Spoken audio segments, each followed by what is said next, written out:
Hi there everyone, this is Neha. Welcome to exam wert. आज हम लोग पिछले कुछ लेक्चर्स में हम लोग लॉजिक की बात कर रहे हैं। लॉजिक पढ़ते पढ़ते बोर हो गए होंगे आप लोग। तो आज कुछ इंटरेस्टिंग पढ़ा जाए। और ऐसे इंडियन फिलोसफी लोगों को बहुत बेकार सा एक सब्जेक्ट लगता है कि Indian philosophy is all about gurus rishis and munis, but ऐसा है नहीं। ठीक है, इंडियन फिलोसफी में भी बहुत से वेरिएशंस है। अगर हम लोग वो वेरिएशंस को अच्छे से पढ़े ना तो इंडियन फिलोसफी बहुत अट्रैक्टिव लग सकती है। ठीक है, तो ऐसे तो इंडियन फिलोसफी को बहुत स्पिरिचुअली और बहुत रिलीजियोसिटी से देखा जाता है, पर चारवाक जैसे फिलोसफी जो इंडिया में एग्जिस्ट करते हैं, चारवाक दर्शन, यहाँ पे फिलोसफी को दर्शन कहा जाता है कि एज यू ऑल नो दर्शन जिसका मीनिंग है देखना, पर ये देखना पर इसका एक ब्रॉड सेंस है। तो सीयूईटी के लिए रेलेवेंस है नहीं, तो उसमें मैं डिस्कशन करने वाली नहीं हूँ। तो मेरा ये है कि एमसीक्यूज हो जाए, बस वही काफ़ी है। ठीक है, तो आज हम लोग चारवाक दर्शन को पढ़ेंगे और धीरे धीरे समझेंगे। ये बहुत ही आसान फिलोसफी है एज कम्पेयर टू न्याय एंड वैशेषिक ट्रेडिशंस। ठीक है, क्योंकि वो सब सिस्टम ऐसा है कि वहाँ पे आप लोग को बहुत सारे टेक्निकल टर्म्स मिलेंगे, उसकी एक्सप्लेनेशंस, बहुत कॉम्प्लिकेशंस आती है। पर Charvaka philosophy is not so tough to understand. थोड़ी कॉन्सेप्ट है जो कि बहुत कॉमन सेंसिकली एक्सेप्टेबल है। तो लेट्स स्टार्ट। ठीक है, तो जैसे मैंने कहा कि Charvaka Indian philosophical systems like Nyaya Vaisheshika सांख्य योगा वेदांत, ये लोगों का मानना है कि ये लोग बहुत रिलीजियोसिटी या स्पिरिचुअलिटी से जुड़ी हुई है। पर there are variations like Charvaka, वो जुड़ी हुई है या नहीं है, क्या धारणा है वो इंडियन फिलोसफी के लेके लोगों के बीच, वो सब एक कॉन्ट्रोवर्शियल इशू है जिसमें हम लोग बात नहीं करने वाले। ठीक है, तो चारवाक दर्शन क्या है कि in Indian philosophical tradition Charvaka system is one of the radical skeptical philosophy. ठीक है, स्केप्टिकल फिलोसफी है, डॉगमेटिक नहीं है। इसका मतलब मैं ये नहीं कह रही कि न्याय वैशेषिक एंड वेदांता डॉगमेटिक फिलोसफी है, पर स्केप्टिकल है। मतलब इंडिया में भी स्केप्टिक की ट्रेडिशन है। ठीक है, ये नहीं कि जो स्केप्टिक है वो सिर्फ वेस्टर्नर्स को ही पता है। मतलब स्केप्टिक मतलब क्या, जो चीज़ों को नहीं मान लेते आसानी से, जो सवाल करना जानते हैं। तो इंडिया के लोग इतने डॉगमेटिक तो है नहीं, है पर बहुत कम है। मतलब देयर आर ट्रेडिशंस, ठीक है, like चारवाकर्स who questions who questions even the authoritative text of Hindus like Vedas and Upanishads. ठीक है, इसलिए इनको इसको and Charvakas also questioned about the existence of God, self, immortality of the soul and so on. ठीक है, चारवाक ये कहता है कि जो पुरोहित है या जो पूजा पाठ करते हैं वो लोग सिर्फ पैसों के लिए करते हैं, और वेद जैसे जो पुस्तकें हैं, जो टेक्स्ट है, वो वो लोग वो पुरोहित उनको श्रद्धा करते हैं इसलिए क्योंकि उनका व्यवसाय वाणिज्य अच्छे से चल सके। ठीक है, तो कहने की बात यह है कि चारवाक एक स्केप्टिकल फिलोसफी है। ठीक है, and it is named as Lokayata. As I already told you कि चारवाक दर्शन की जो थियोरीज है, ठीक है, वो बहुत ही कॉमन सेंसिकली एक्सेप्ट कर लोगे आप लोग। ठीक है, इसलिए इसे लोकायत कहा जाता है। क्या है इसकी लोकायत की मीनिंग, कि चारवाक तत्व एक्सेप्टेड बाय लोक और कॉमन पीपल। कॉमन पीपल को भी ये चारवाक जो थ्योरी देते हैं वो थ्योरी कॉमन पीपल को भी समझ में आ जाती है और कॉमन पीपल वो मान लेते हैं। ठीक है, क्योंकि उन लोगों को दैनंदिन जो जीवन यात्रा है उनमें ये कॉन्सिस्टेंट लगता है। ठीक है, इसलिए इसे लोकायत भी लोकायत कहा जाता है। और क्या है, और naturalism, and naturalism meaning all phenomena described in terms of the four elements. Naturalism मतलब जो जितनी वस्तु है जगत में, ये जगत की जो उत्पत्ति है वो उत्पत्ति के कारण को इसने कारण कोई भगवान नहीं है, कोई गॉड नहीं है, कोई सेल्फ नहीं है। जैसे जो नेचुरलिज्म के जो अपोजिट है स्पिरिचुअलिज्म। ठीक है, जो स्पिरिचुअलिस्ट है, जो स्पिरिचुअलिस्ट थिंकर है, वो क्या कहेंगे कि ये जो पूरी जगत की उत्पत्ति हुई है इसके पीछे कॉन्शियस बीइंग है, गॉड है, जो ये वर्ल्ड की उत्पत्ति का कारण है। पर चारवाक इसे क्वेश्चन करेगा, चारवाक इसे नहीं स्वीकार करेगा, क्योंकि हम लोग इसे कॉमन सेंसिकली ये तो एक्सेप्टेबल लगता नहीं है कि वह कोई भगवान है जो मतलब पूरी वर्ल्ड को क्रिएट कर दिया है, क्योंकि हम लोग भगवान को देख नहीं पा रहे। ठीक है, तो बहुत ही कॉमन सेंसिकली चारवाक बातें करता है जो कि एक कॉमन पीपल के लिए एक्सेप्टेबल हो। हाँ, यू कैन आर्ग्यू कि कॉमन पीपल तो भगवान के ऊपर आस्था रखते हैं, पर इन अ सेंस अगर आप लोग ऐसे सोचो कि मतलब हम लोग जब अपने दैनंदिन जीवन यात्रा में है तो भगवान की क्या रेलेवेंस है, कोई भी नहीं। तो इस सेंस में चार्वाक कहता है कि हम लोग अपनी जो वर्ल्ड की उत्पत्ति है वो 4 एलिमेंट से ही डिस्क्राइब कर सकते हैं। इसके लिए हम लोगों को भगवान या कोई कॉन्शियस बीइंग, कोई बियॉन्ड एक्सपीरियंस कोई एब्स्ट्रैक्ट बीइंग को एक्सेप्ट करना जरूरी नहीं है, ठीक है। और ऐसा कोई बीइंग होता ही नहीं है अकॉर्डिंग टू चार्वाकस। तो वो 4 एलिमेंट्स क्या क्या है? अर्थ, एयर, वाटर और fire. And Charvaka is so radical that it rejected even akash, ठीक है।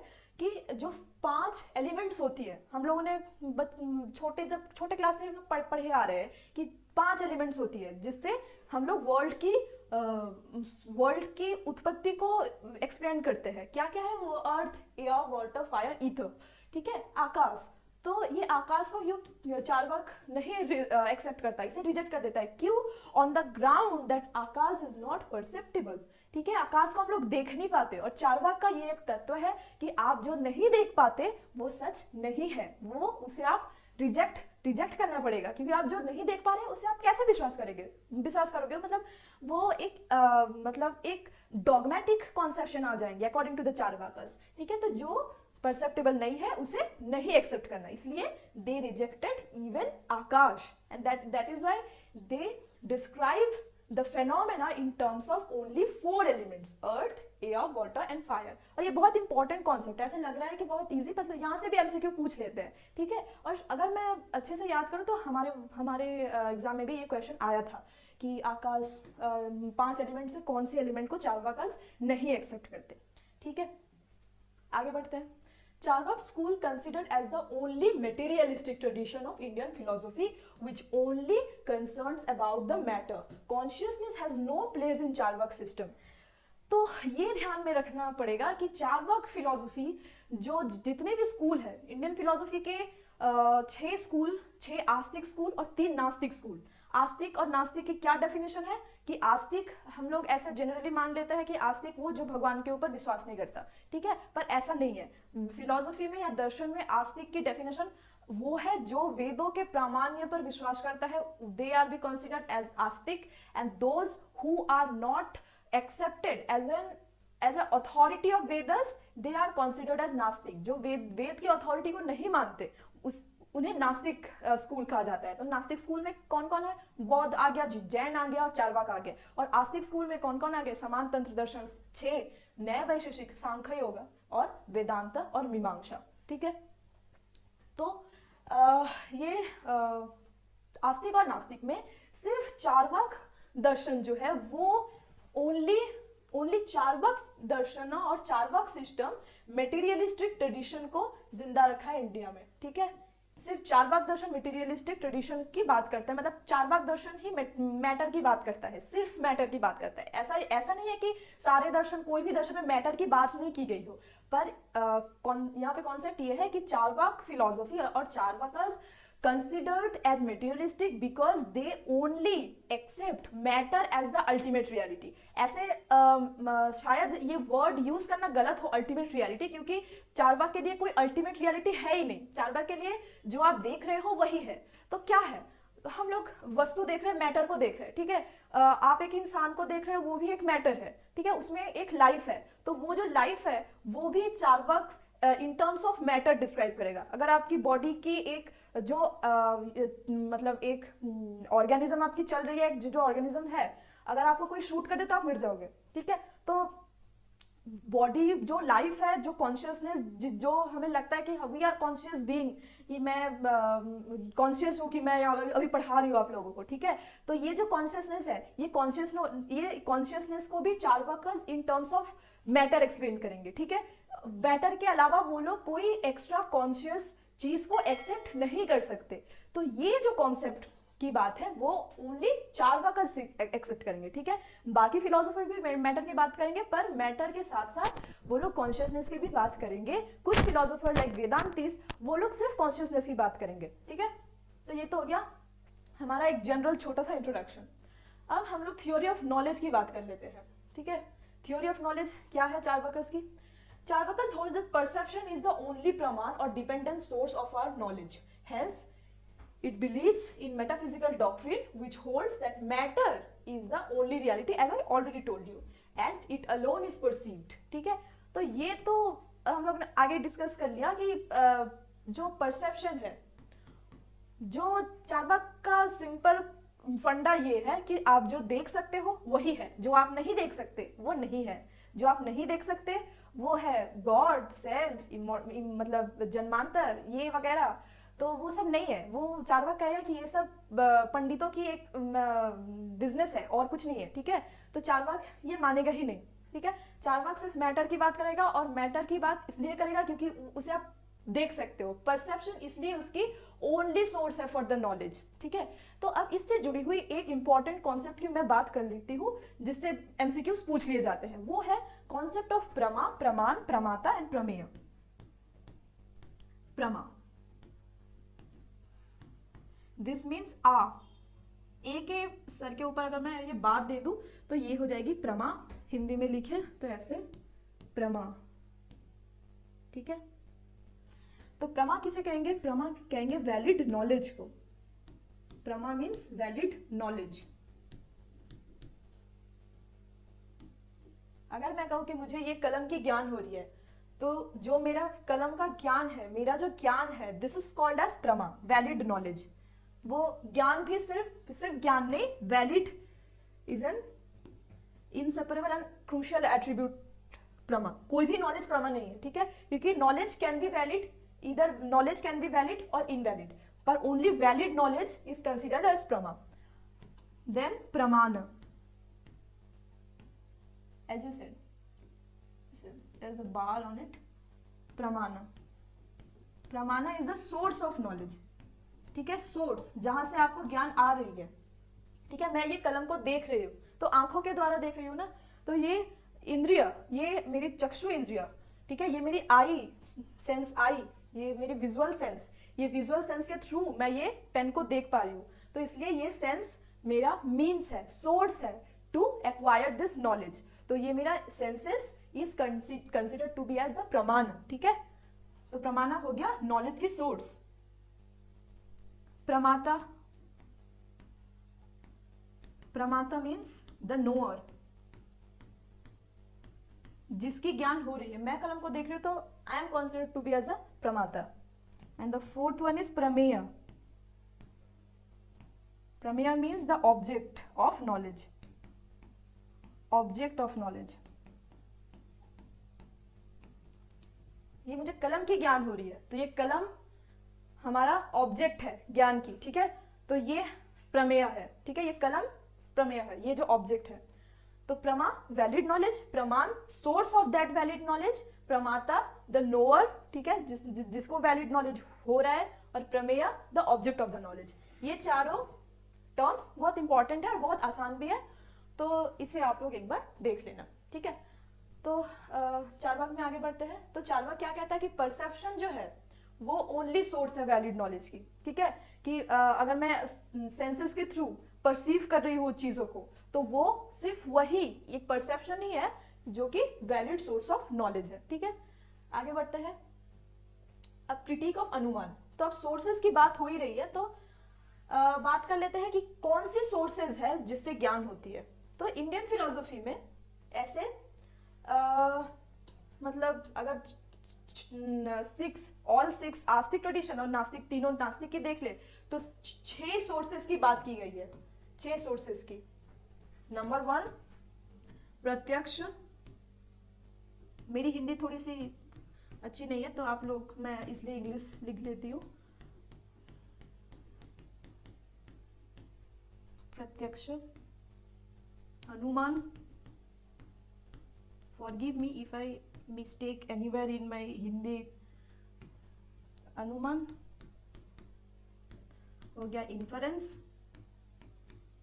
अनुमान करते हैं हम चीजों को, सब चीज देख नहीं सकते, इसलिए कोई कोई फिलोसोफर ऐसे बोलेंगे कि सब चीज हम लोग देख के ही, हम लोगों को देखना ही सिर्फ एक सोर्स नहीं होती, अनुमान करना पड़ता है चीजों को, ठीक है। अनुमान। उपमान, which is comparison. We will talk about this 6 later. I'm now only mentioning it. And प्रत्यक्ष, अनुमान, उपमान, शब्द. Okay, let me write only in English. शब्द, द फिफ्थ वन इज प्रत्यक्ष, अनुमान, उपमान, शब्द, अर्थापत्ति, अर्थापत्ति. We will discuss it in my upcoming lecture. And anupalabdhi, anupalabdhi. This source of knowledge is associated with the abhava. What it is, we will discuss later. ठीक है, तो ये 6 sources की बात की गई है ऑफ वैलिड नॉलेज. ये 6 सोर्सेस से हम लोगों को वैलिड नॉलेज होता है. चार्वाक कहेगा कि ये 6 में से सिर्फ प्रत्यक्ष ही वैलिड है, वैलिड सोर्स ऑफ नॉलेज है. ये जो 5 है, बाकी 5, ये 5, ये 1 2 3 4 5, ये 5 को वो रिजेक्ट कर देता है. ठीक है, तो मेन जो रिजेक्शन है चार्वाक की वो है अनुमान. अनुमान को वो ज्यादा से ज्यादा क्रिटिक करने की कोशिश करता है, इसलिए क्योंकि जो उपमान, शब्द, अर्थापत्ति, ये जो सारे प्रमाण है वो कहीं ना कहीं अनुमान से जुड़े हुए हैं. इसलिए चार्वाक की जो मेन क्रिटिक है वो अनुमान के ऊपर है. ठीक है, तो दे रिजेक्ट ऑल अदर प्रमाण like inference, उपमान and शब्द. Their reason for criticizing inference lies on the fact that व्यक्ति कैन नेवर बी एस्टेब्लिश. ये बहुत ही इंपॉर्टेंट है. ठीक है, आप लोग इसे अभी नोट कर लो कि ऐसे क्वेश्चन पूछ ले जाते हैं कि चार्वाक ने अनुमान को क्यों नहीं एक्सेप्ट किया, ऑन व्हाट बेसिस. तो ये है बेसिस कि व्यक्ति कैन नेवर बी एस्टेब्लिश. ठीक है, जो लोग अनुमान को एक्सेप्ट करते हैं वो बोलते हैं कि व्यक्ति ज्ञान अनुमान का बेसिस है. ठीक है, तो चार्वाक कहता है कि व्यक्ति ज्ञान ही पॉसिबल नहीं है और व्यक्ति ज्ञान के थ्रू अनुमान पॉसिबल नहीं है, इसलिए वो व्यक्ति को अटैक करता है. तो व्यक्ति ज्ञान को अटैक करने के थ्रू चार्वाक अनुमान को रिजेक्ट करता है. ठीक है, तो व्यक्ति ज्ञान क्या है उसे जान लेते हैं. हम लोग जब न्याय दर्शन पढ़ेंगे तो चीज ये व्यक्ति और भी क्लियर होगी. ठीक है, तो व्यक्ति क्या है, whenever there is a smoke there is a fire.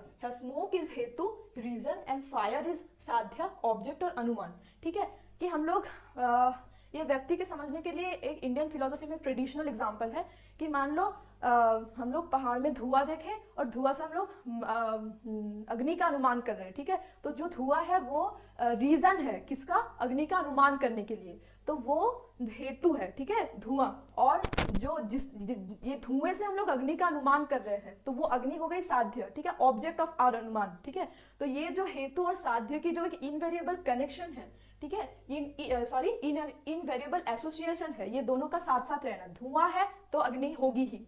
ये जो एसोसिएशन है हेतु और साध्य की, इसे व्याप्ति कहते हैं. तो चार्वाक ये कहेगा कि ये व्याप्ति पॉसिबल ही नहीं है. ठीक है, इसलिए हम लोग अनुमान को नहीं मान सकते. ठीक है, और चार्वाक ने और भी रीजन दिए हैं बाकी प्रमाणों को और बाकी सोर्स ऑफ नॉलेज को, यानी कि प्रमाण को खंडन करने के लिए. जैसे वो कहेगा उपमान अनुमान के ऊपर निर्भर है, इसलिए अनुमान ही गलत है, मतलब अनुमान ही वैलिड सोर्स ऑफ नॉलेज नहीं है, तो उपमान तो obviously valid source of knowledge consider नहीं होगा. शब्द को वो तो ऐसे ही खंडन करेगा क्योंकि शब्द वो बोलेगा कि वेद की अथॉरिटी को बोलती है और वो वेद तो वो मानने वाला है नहीं, तो शब्द को नहीं करेगा. और अर्थापत्ति और अनुपलब्धि को तो वो ऐसे ही खंडन कर देगा. ठीक है, तो आज हम लोगों ने थ्योरी ऑफ नॉलेज को देखा और एक जनरल इंट्रोडक्शन पढ़ा चार्वाक को. तो आज थोड़ा ज़्यादा हो जा रहा है, तो हम लोग मेटाफिजिक्स आज नहीं पढ़ेंगे. बाद के लेक्चर में हम लोग थ्योरी ऑफ मेटाफिजिक्स से समझ लेंगे चार्वाक के. ऑलरेडी हम लोगों ने ऐसे बहुत सारी बात उठ के आई है नॉलेज की चर्चा करते हुए, तो मेटाफिजिक्स समझने बहुत आसान है. थ्योरी ऑफ सेल्फ भी पढ़ लेंगे हम लोग धीरे धीरे. तो आज इतना ही रखते हैं.